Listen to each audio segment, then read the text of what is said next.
To understand the consequences of your actions, go back now and collect every single feather.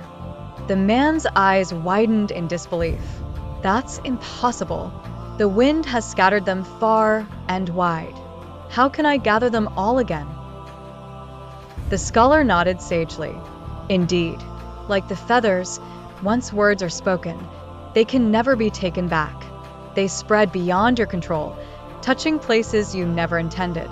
Rumors are like this, carried on the winds of idle conversation, hard to retrieve and more damaging than one can imagine.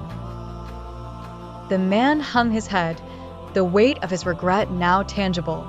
What can I do to make amends? Is there no way to undo the harm I've caused? The scholar placed a gentle hand on the man's shoulder.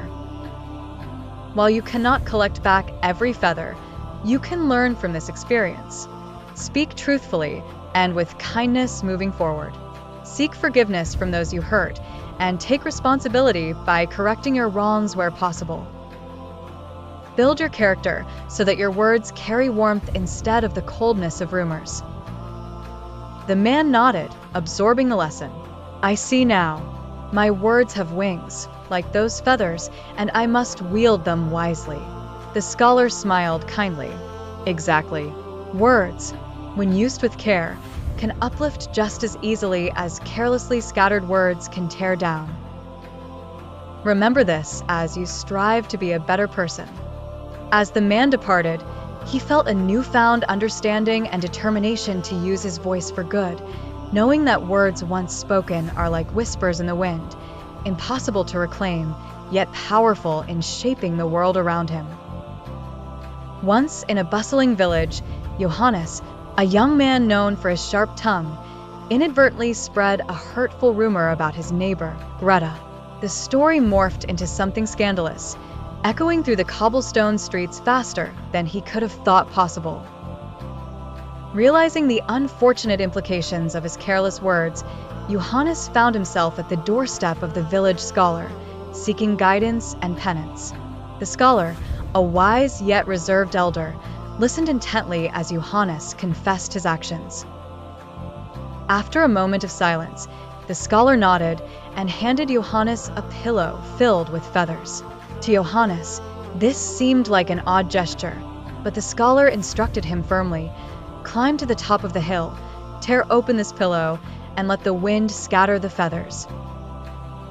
Although puzzled, Johannes complied, scattering the feathers that were instantly whisked away by the breeze, disappearing into the horizon. Upon his return, the scholar welcomed him and said, "Now, go collect all the feathers you have scattered." Johannes stared in disbelief. But that's impossible. The wind has carried them far and wide. I could never gather them all back. The scholar nodded and with a meaningful gaze said, "That is what gossip is like, Johannes. You can say sorry, but once the words are out, you can't take back the spread of the harm they cause." The gravity of the analogy settled on Johannes like the stillness of a winter morning. He pondered over his actions and was filled with remorse. From that day forward, Johannes took the lesson to heart, becoming an advocate for mindfulness in speech, ensuring his village would no longer suffer from the venom of careless whispers. And thus, the village prospered with tales of joy and camaraderie. Every villager heedfully guarded their words, understanding the power they wielded, mindful of their potential to either build or tear down. They learned that it's the subtle, intangible things like words that often hold the greatest weight and consequence. So remember, be careful with your tongue. Backbiting and gossip may seem small, but their damage spreads far and wide, beyond reach or repair.